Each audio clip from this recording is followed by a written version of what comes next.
Fertility is such an emotional topic. It is. It can make you feel so vulnerable. So many emotions come up: sadness, grief, anger, feeling lost, uncertainty, feeling out of control. So many emotions come up. So you're going to really have to take care of yourself when you think about this and as you move forward thinking about family building. In this question, I really hear two parts. I hear, how do you manage the anxiety? How do you manage your personal emotions? And then how do you deal with that within the context of a relationship? Here, I like to break it down into controllables and uncontrollables, okay? There's so much of this situation that is outside of your control. You can't control the cancer diagnosis and the cancer treatment that you went through or are going through. You can't control the result it had on your fertility, your current fertility status. But what can you control?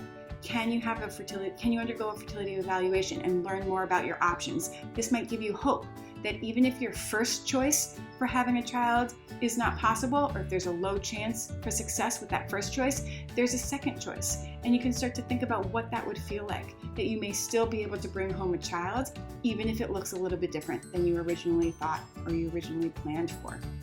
What does that feel like?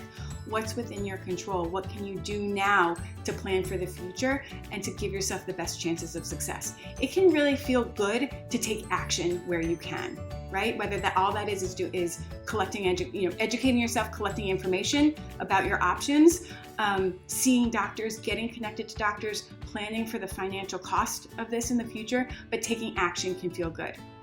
Now, of course, that doesn't help everything, right? You're still left with a lot of things that feel outside of your control, and a lot of emotions still come up. So here you need to take care of your emotions.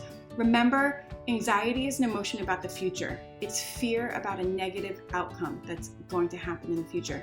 It's inherently linked to the idea that a positive outcome might happen. So it's inherently linked to hope, okay? Pay attention to that hope. Pay attention to what's most important to you about the future. Bringing home a child, building your family. Again, even if the path to having a child, the path to parenthood is going to look a little bit different, what matters most to you and how do you make that happen? How do you hone it? How do you pay attention to that hope? But connect to loved ones too. Find social support, whether that's people in your family, best friends, cancer peers, joining cancer communities. Fertility and family building is such an important topic within these cancer communities, including Cactus Cancer. Find someone to talk to about this and get the support you need. Share those emotions. Don't be alone in it. If you can't find someone to connect to, find a therapist, find a counselor, work through these emotions, and they can help you work through your decisions as well.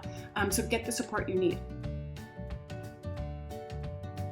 This can be really hard to talk about. It's so vulnerable. It can be really scary to bring it up with a partner, especially a new partner, maybe someone you're excited about, but you're not quite at the level of thinking about, a lifetime in the future. But I encourage you, if this is someone you trust, if this is someone you're hoping to build a life with, I encourage you to communicate with them. Share your emotions and your fears with them. Start those conversations. Again, it can feel so scary and it can feel so uncomfortable in the moment.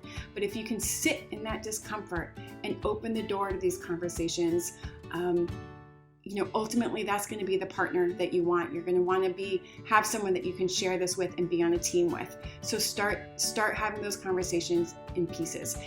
The other important piece here is that it doesn't have to be a one and done enormous conversation. It can be little conversations where you start to share your experience, share your fears, share your concerns in baby steps. Okay? So ongoing conversations where you're touching base with each other about what you're feeling. Ultimately, you're going to want to know how the partner feels as well, right? That's going to be important information for you as you build a future together. So having the opportunity to connect around those difficult conversations is important. It's scary, but it's important, and I urge you to try.